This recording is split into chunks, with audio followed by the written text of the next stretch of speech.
Hello dear aspirants, कैसे हैं आप लोग। आई होप आप लोग सभी अच्छे होंगे। तो आज की वीडियो में हम बात करेंगे सारंगढ़, रायगढ़ और शक्ति रियासत के बारे में। और इसमें हम राम कुमार बिहार के टोटल जो है 12 क्वेश्चंस करने वाले हैं। ठीक है। और ये जो क्वेश्चन सीरीज हम चला रहे हैं वो राम कुमार बिहार की बुक पे बेस्ड है। तो जो चैनल पे नए हैं तो प्लीज चैनल के साथ में जुड़े रहिएगा, चैनल को सब्सक्राइब कर दीजिएगा और वीडियो पसंद आती है तो अपने दोस्तों के साथ भी जरूर शेयर कीजिएगा। ठीक है। तो आज हम टोटल 12 क्वेश्चंस करने वाले हैं और ये सीरीज की वीडियो अगर आपकी पहली है तो इससे पहले भी बहुत सारी वीडियोस आ चुकी है जिसमें हम पूरा बुक कंप्लीट कर रहे हैं थ्रू एमसीक्यूज। ठीक है। तो चलिए इसको स्टार्ट करते हैं। और आपको इसकी पीडीएफ चाहिए होगी तो पीडीएफ की जो लिंक है वो नीचे डिस्क्रिप्शन बॉक्स में आपको मिल जाएगी। वहाँ टेलीग्राम चैनल ज्वाइन कीजिए, वहाँ से आपको डेली क्लास की पीडीएफ आपको मिल जाएगी। ठीक है। और चैनल को सब्सक्राइब जरूर कर दीजिएगा। चलिए पहला क्वेश्चन हम देखते हैं बाकी बात को हटाते हुए। पहला जो क्वेश्चन ये है कि सारंगढ़ रियासत का नामकरण सारंगढ़ मुख्य रूप से किस कारण हुआ है। बांस की अधिकता व प्रकृति प्रधानता के कारण, चंवर ढाल पहाड़ियों के कारण, कृषि युद्ध की घटना के कारण, या सारंग नामक गोंड राजा के नाम पे। तो देखिए ऐसे कोई राजा थे नहीं, किसी युद्ध की घटना के नाम पे नहीं हुआ है, चंवर ढाल पहाड़ियों के नाम पे नहीं हुआ। असल में सारंग का सारंग का जो अर्थ होता है वो होता है बांस। और प्रकृति प्रधानता के कारण जो है सारंगढ़ रियासत का नाम सारंगढ़ हुआ है। ठीक है। तो मैं बार बार बोलूंगा, ये स्टिक टू द रिसोर्सेस और जो मेन बुक है उस पर ये एमसीक्यूज बेस्ड है। सो अगर किसी भी तरीके का आंसर आप लोग को लगता है कि थोड़ा अलग है तो आप प्लीज बुक रेफर कीजिएगा, क्योंकि सारे आंसर मैं सही बताऊंगा आप लोगों को बुक के आधार पे। ठीक है। अगला क्वेश्चन है, अंग्रेज अधिकारी अलेक्जेंडर एलियट की मृत्यु के पश्चात उन्हें दफनाने के लिए किस राजा ने सालार ग्राम के पास भूमि प्रदान की थी। अब ये बात है 1778 की। हुआ क्या था, छत्तीसगढ़ से गुजरने वाले पहले ब्रिटिश अधिकारी थे आपके अलेक्जेंडर एलियट, आप बोल सकते हो वैसे। ठीक है। तो अगर हम इंडिया का मैप बनाए, एक रफ मैप इस तरीके से, तो यहाँ पे है बंगाल, यहाँ पे छत्तीसगढ़ है हमारा, और यहाँ पे नागपुर पड़ता है। तो जब इलियट जो थे वो वॉरेन हेस्टिंग्स के कहने पे कलकत्ता से जा रहे थे नागपुर, है ना, तो बीच में छत्तीसगढ़ पड़ा। अब छत्तीसगढ़ वो पहुंचे सितंबर 1778 में, है ना। तो 1778 में क्या हुआ, एक सारंगढ़ के पास एक विलेज जिसका नाम है सालर, वहां पे वो बीमार पड़े, उनको ज्वर आया, मतलब बुखार हुआ, उससे उनकी मृत्यु हो गई और वहां पे उनको क्या किया गया, बरी कर दिया गया। तो इस तरीके से उनका आज भी क्या मिलता है वहां पे आपको, दफनाया हुआ क्या मिलता है, बेसिकली उनका मकबरा मिलता है। ठीक है। तो उस समय जो शासक थे जिन्होंने ये जगह दी थी ताकि उनको दफनाया जा सके, क्योंकि वहां के गांव के लोग जो थे, सागर गांव के लोग, वो लोग मना कर रहे थे। तो राजा विश्वनाथ साय ने क्या किया था, परमिशन दिया था कि आप इसको बरी कर सकते हो। ठीक है। अगला क्वेश्चन है, रायगढ़ राजवंश का कौन सा नियम आज भी प्रचलित है। ए, केवल सागर ग्राम में निवास करना, संबलपुर के राजा को प्रतिवर्ष स्वर्ण मुद्रा देना, केवल काठ के खांडे की पूजा करना, बुनगा की सीमा में पैर न रखना। देखिए जहां पे आपको केवल केवल दिखता है ना, उसको तो काट दीजिए पहले ही, है ना। तो केवल ग्राम में निवास करना, ऐसा कुछ नियम है क्या, नहीं ना।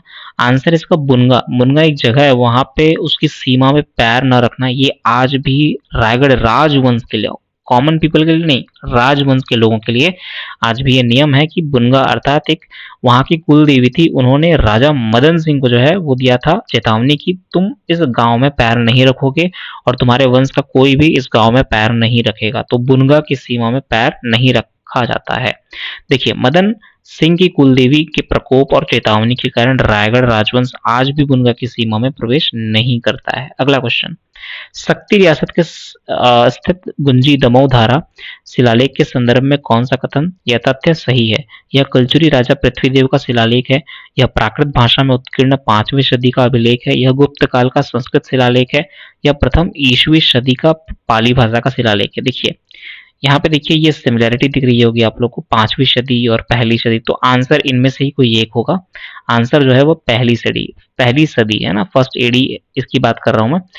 फर्स्ट ईसवी सदी का जो है पाली भाषा का क्या है, ये शिलालेख है। पाली भाषा याद रखिएगा, पाली भाषा जो बुद्ध के समय पे यूज किया जाता था। पाली भाषा इजी लैंग्वेज, ठीक है। प्राकृत भाषा थोड़ी कठिन होती थी, तो पाली भाषा का शिलालेख यहाँ पे मिला है। कहाँ पे, गुंजी या दमोधारा, जिसको हम लोग क्या बोलते हैं, ऋषभ तीर्थ भी बोलते हैं, जो कि शक्ति में है। शक्ति जिला मुख्यालय से 18 किलोमीटर दूरी पे स्थित है।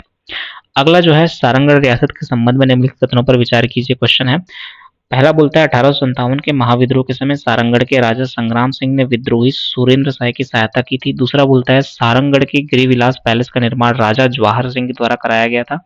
तीसरा है भारत संघ में सारंगढ़ रियासत के विलय पत्र पर राजा नरेश चंद्र सिंह के हस्ताक्षर हैं। देखिए पहला बिल्कुल सरासर गलत है। जब भी ऐसा क्वेश्चन आपको दिखे कि कोई राजा जो है छत्तीसगढ़ का वो अंग्रेजों को सपोर्ट कर रहा है, सॉरी अंग्रेजों को सपोर्ट नहीं करके किसी दूसरे राजा को सपोर्ट कर रहा है, तो मोस्टली वो क्या हो जाएगा, गलत हो जाएगा, क्योंकि ये जनरली जो थे राजा, जो भी राजा थे या सामंती राजा थे, वो अंग्रेजों की तरफ झुके हुए थे। तो ये किसी और राजा की या किसी रिबेलियस पर्सन की, जैसे सुरेंद्र शाह जो थे वो थे, तो वो थोड़े रिबेलियस थे। कहने का मतलब ये है कि वो अपने राज्य के लिए लड़ रहे थे, तो उनकी सहायता ना करके वो ब्रिटिशर्स की सहायता ही करेंगे। तो पहला हम जैसे एलिमिनेट करेंगे, हमारा ये चला गया, ये चला गया, ये चला गया, आंसर क्या आ जाएगा सीधे सीधे 2 और 3। तो ये फैक्ट है, सारंगढ़ की गिरिविलास पैलेस का निर्माण किसने कराया था, राजा जवाहर सिंह ने कराया था, काफी इंपॉर्टेंट। इसके अलावा भारत संघ में सारंगढ़ रियासत के विलय पत्र पर किसने शासन किया था, सॉरी हस्ताक्षर किया था, राजा नरेश चंद्र सिंह ने। अगला क्वेश्चन, शक्ति रियासत की स्थापना एवं इतिहास के संबंध में कथनों पर विचार करें। पहला, शक्ति रियासत की वेरी इंपॉर्टेंट क्वेश्चन, शक्ति रियासत के संस्थापक हरि और गुजर नामक 2 राजगुण भाई थे। राजा कल्याण शाह ने इनकी लकड़ी की खांडे से भैंसे का सिर काटने पर भूमि इनाम में दी थी। शक्ति रियासत क्षेत्रफल की दृष्टि से छत्तीसगढ़ का सबसे बड़ा रियासत था। देखिए अब इसमें आंसर क्या लोगे आप लोग, तीसरा आप लोग ऐसे ही एलिमिनेट कर दोगे कि हमको पता है, पहले ही हमने क्वेश्चन लगा रखा है। अगर आपने नहीं लगाया है तो फिर आप मिस कर जाओगे इसको, तो प्लीज वीडियो जाकर के देख लीजिएगा पहले ही, है ना। तो शक्ति रियासत क्षेत्रफल की दृष्टि से छत्तीसगढ़ का सबसे छोटा रियासत था, तो इसको हम लोग एलिमिनेट कर देंगे। 3 जैसे ही एलिमिनेट करोगे आंसर से आपका 1 और 2 आ जाएगा, क्योंकि शक्ति रियासत के संस्थापक कौन थे, हरि और गुजर। जैसे विजयनगर साम्राज्य के संस्थापक कौन थे, हरिहरन बुक्का, है ना, 1336 में उन्होंने स्थापना किया था। तो वैसे यहाँ पे इन्होंने जो है आपका 2 राजगुण भाई थे हरि और गुजर, इन्होंने शक्ति रियासत की स्थापना की थी। इसके अलावा कल राजा कल्याण शाह ने इन्हें लकड़ी के खांडे से भैंसे का सिर काटने पर भूमि इनाम में दिया था। हुआ क्या था, छोटी सी कहानी आपको बता देता हूँ। 2 इंसान थे, एक का नाम था हरि, एक का नाम था गुजर, और एक राजा थे। उन राजा ने कहा, सॉरी उन राजा के दरबार में क्या हुआ था, बेसिकली इन दोनों ने क्या किया, लकड़ी का काठ, मतलब होता है कि लकड़ी का तलवार था, लकड़ी का तलवार यूज करके एक भैंसे का सर को अलग कर दिया इन्होंने, ठीक है। तो लकड़ी की तलवार से भैंसे का सर काटा, जिसकी वजह से इनाम के फलस्वरूप राजा ने कहा कि आप एक खेत लो, उस खेत में आप जितनी दूर तक जुताई करते हो वो क्षेत्र आपका है। तो ये भाई जो थे वो दिन भर जुताई करते रहे शाम तक, तो शाम तक जो क्षेत्र इन्होंने जुताई किया वो लगभग 138 स्क्वायर किलोमीटर का एरिया था, है ना। तो वो एरिया आज शक्ति रियासत के रूप में जाना जाने लगा, ठीक है। तो उसी को हम लोग बोलते हैं शक्ति, और बाद में ये शक्ति रियासत इनको दे दिया गया जितना इन्होंने जुताई की थी उस जगह को, ठीक है। यही थी छोटी सी कहानी, याद रखिएगा। अगला क्वेश्चन है, रायगढ़ रियासत के संदर्भ में निम्नलिखित कथनों पर विचार करें और बताएं कौन सा असत्य है। पहला, राजा जुआर सिंह ने 1819 में अंग्रेजों के साथ में इकरारनामा किया। दूसरा बोलता है रायगढ़ 1891 में रेलवे लाइन से जुड़ा।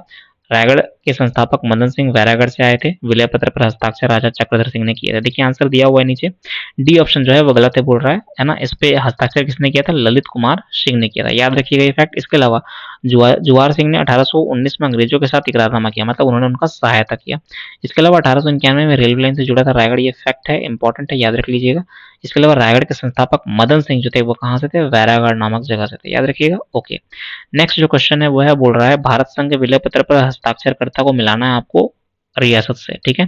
तो देखिए सबसे पहले सारंगढ़, सारंगढ़ की अगर मैं बात करूं तो सारंगढ़ के कौन थे, सारंगढ़ के थे आपके नरेश चंद्र सिंह, तो ए का आ जाएगा आपका 2। और बी रायगढ़ के कौन थे, अभी हमने पढ़ा ललित कुमार सिंह, तो 3 आ जाएगा। और सी का ऐसा आ जाएगा 1, तो 2 3 1, 2 3 1 कहाँ है भाई, बी ऑप्शन, ठीक है। अगला क्वेश्चन आपको मिलाना है ऐतिहासिक स्थल सामग्री और संबंधित रियासत से। पहला बोल रहा है गिरिविलास पैलेस, अभी हमने देखा कि जवाहर सिंह ने किसका निर्माण करवाया है, गिरिविलास पैलेस का।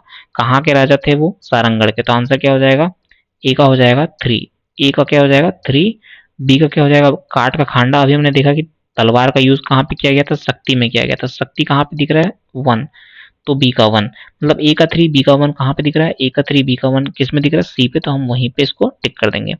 अगला बोल रहा है शासक और संबंधित वंश घटना या उपाधि सुमेलित करना है। 10वां नंबर क्वेश्चन है, जगदेव साय, मदन सिंह, लीलाधर सिंह, जवाहर सिंह। देखिए राजा बहादुर की उपाधि रायगढ़ राज्य के संस्थापक कौन थे भाई, मदन सिंह, तो सीधे सीधे बी का क्या हो जाएगा 1, है ना। बी का 1 कहाँ कहाँ पे है, बी का 1 यहाँ पे है और बी का 1 यहाँ पे, तो बी या डी में से ही कोई एक आंसर होगा।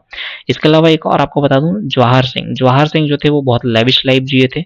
उन्होंने राजकुमार कॉलेज से शिक्षा प्राप्त की थी। तो क्या हो जाएगा, जो डी हो जाएगा, डी का क्या हो जाएगा, 4 हो जाएगा। डी का 4 कहाँ है, यहाँ पे है, ठीक है। तो आंसर क्या हो जाएगा आपका, आंसर हो जाएगा बी ऑप्शन, ठीक है। इस तरीके से हम देखते हैं कि जवाहर सिंह राजकुमार कॉलेज में पढ़े थे। वे फुटबॉल और टेनिस और साथ साथ में क्रिकेट के भी बहुत बड़े खिलाड़ी थे। अब बहुत बड़े थे क्या नहीं थे मुझे नहीं पता, बुक में यही दिया हुआ है, ठीक है। अगला क्वेश्चन, शक्ति रियासत एवं उसके पुरातात्विक ऐतिहासिक महत्व के संदर्भ में कथनों पर विचार करें। काफी इंपॉर्टेंट है शक्ति रियासत, है ना, क्योंकि नया है तो आप लोग को पढ़ने की बहुत ज़्यादा ज़रूरत है। ओके, अच्छा सॉरी, उस टाइम पे मैंने 138 वर्ग मील है ये, इसको मैंने किलोमीटर बोल दिया, तो मील इसको कर लीजिएगा, है ना, मील और किलोमीटर में डिफरेंस होता है। ओके, कमेंट सेक्शन में बताइएगा मील और किलोमीटर में क्या डिफरेंस है। ओके, फर्स्ट, शक्ति रियासत क्षेत्रफल की दृष्टि से छत्तीसगढ़ की सबसे छोटी रियासत है, बिल्कुल सही है। यहाँ प्रवाहित होने वाली मुख्य नदी वरई नदी है। इसके अलावा गुंजी दमोधारा शिलालेख प्रथम शताब्दी में पाली भाषा में उत्कीर्ण अभिलेख है जो ऋषभ तीर्थ से संबंधित है। इसके अलावा अगर मैं बात करूँ गुंजी दमोधारा की बात कर रहा हूँ मैं, तो गुंजी कहाँ पे है, बेसिकली शक्ति से 18 किलोमीटर लगभग की दूरी पे है। इसके अलावा एक कुंड है यहाँ पे, है ना, एक वाटरफॉल है यहाँ पे। इसके अलावा राम जानकी मंदिर यहाँ पे आपको देखने को मिलता है, राम जानकी मंदिर, है ना। तो ये आप लोग को याद रखना है। इसके अलावा गुंजी में बात करूँ मैं तो बहुत सारे वाटरफॉल्स आप लोग को याद रख लेने हैं, है ना। इसके अलावा गुंजी जो है ऋषभ तीर्थ के रूप में आप लोग का जाना जाता है। ऋषभ तीर्थ कौन थे, पहले तीर्थंकर थे जैन धर्म के, ठीक है। इसके अलावा आपको वरदत्त श्री वगैरह के बारे में आप लोगों ने पढ़ा होगा, तो वो भी आप लोग रिकॉल कर लीजिए एक बार। इसके अलावा लास्ट क्वेश्चन आप लोग के लिए है, ब्रिटिश काल में वर्ष 1778 में, बहुत इंपॉर्टेंट क्वेश्चन है ना, 1778 में नागपुर जाते समय छत्तीसगढ़ क्षेत्र में किस ब्रिटिश अधिकारी की मृत्यु हुई थी जिनकी समाधि सारंगढ़ रियासत के सागर ग्राम के निकट स्थित है। Captain Blunt, Alexander Elliot, Major Agnew, mister Jisom. अब इनमें से 4 गलत हैं और एक सही है, आपको बताना है कि आंसर क्या होगा इसका, ठीक है। तो प्लीज कमेंट सेक्शन में बताइएगा आंसर क्या होगा। इसके अलावा वीडियो अगर पसंद आई तो वीडियो को लाइक कर दीजिएगा, चैनल को सब्सक्राइब कर दीजिएगा और अपने दोस्तों के साथ में शेयर कीजिएगा। मिलते हैं नेक्स्ट वीडियो में, तब तक के लिए टेक केयर, बाय।